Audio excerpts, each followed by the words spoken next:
بسم اللہ الرحمن الرحیم۔ پردہ شعار اسلام میں سے ہے۔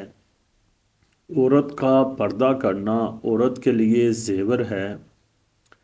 اگر کوئی عورت پردہ نہ کرے اس کو عورت نہیں شمار کیا جاتا، کیونکہ عورت کا معنی ہی یہی ہے کہ جس کو ظاہر کرنے میں شرمندگی ہو، عار ہو۔ مسلمان عورتیں پردہ کرتی ہیں۔ دنیا کے اندر اللہ تعالیٰ ان عورتوں کو عزت عطا فرماتا ہے۔ پردے کا حکم کسی عام ذات نے نہیں دیا بلکہ اللہ تعالیٰ نے دیا۔ جب اللہ تعالیٰ نے پردے کا حکم دیا تو اس وقت دنیا کی بہترین عورتوں نے دنیا کے سب سے عظیم مردوں سے پردہ کیا۔ اس پہ بہت واقعات موجود ہیں۔ میں آپ کو ایک واقعہ سناتا ہوں ایک ایسی عورت کا کہ جس کے پردے کی وجہ سے پورے مسلمانوں کی عزت بچی، اور اللہ تعالیٰ ایسی عورت کی دعا ضرور قبول کرتا ہے جو با پردہ ہو، کسی غیر محرم کے ساتھ ملتی جلتی نہ ہو۔ بھوپال کی ریاست تھی، تقسیم ہند سے پہلے کی بات ہے۔ بھوپال کی ایک ملکہ تھی، بہت ہی نیک پرہیزگار عورت تھی۔ گرمی کی بہت شدت ہوئی۔ مسلمان پانی طلب کرنے کے لیے نماز استسقاء ادا کرتے ہیں، تو ملکہ بھوپال نے حکم دیا کہ سب مسلمان جمع ہوں ایک میدان کے اندر اور نماز استسقاء ادا کریں۔ تو راستے میں عیسائی بھی تھے، یہودی بھی تھے، سکھ بھی تھے، ہندو بھی تھے۔ انہوں نے کہا کہ مسلمانوں آج کیوں جمع ہو رہے ہو؟ تو مسلمانوں نے کہا کہ ہم اس لیے جمع ہو رہے ہیں کہ ہم اپنے رب سے، اپنے اللہ سے، اپنے خدا سے دعا مانگے اور اللہ ہمیں بارش عطا فرمائے گا۔ نماز پڑھی، دعا مانگی، واپس آئے، بارش نہ ہوئی۔ اللہ تعالیٰ کی اس کے اندر بے شمار حکمتیں ہوں گی۔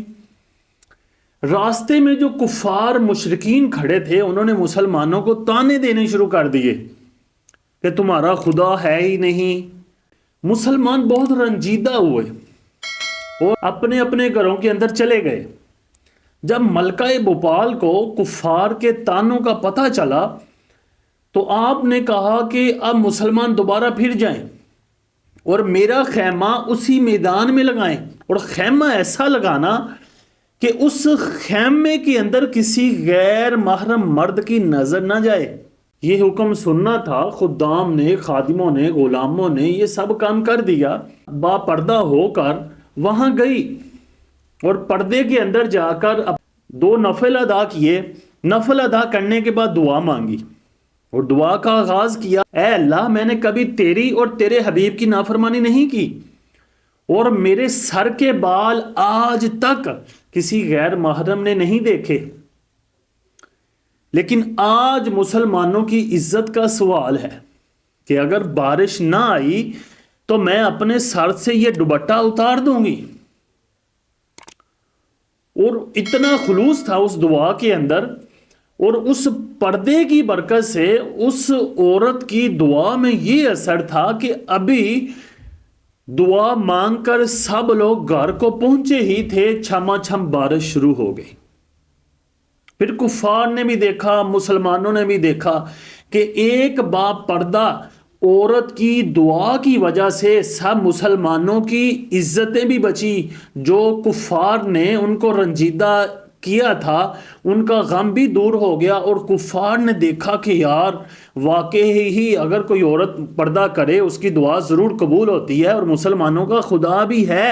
اور بارش بھی چھما چھم آئی اور ہر طرف پھر سبزہ ہی سبزہ ہوا۔ آج ہماری عورتوں کو بھی یہی چاہیے کہ پردہ کریں تاکہ اللہ تعالیٰ پردے کی برکت سے ان کو ایک اچھی اولاد عطا فرمائے اور ان کو مستجاب الدعوات بنائے، یعنی ان کی ہر دعا قبول ہوگی۔ اللہ تعالیٰ عمل کی توفیق عطا فرمائے۔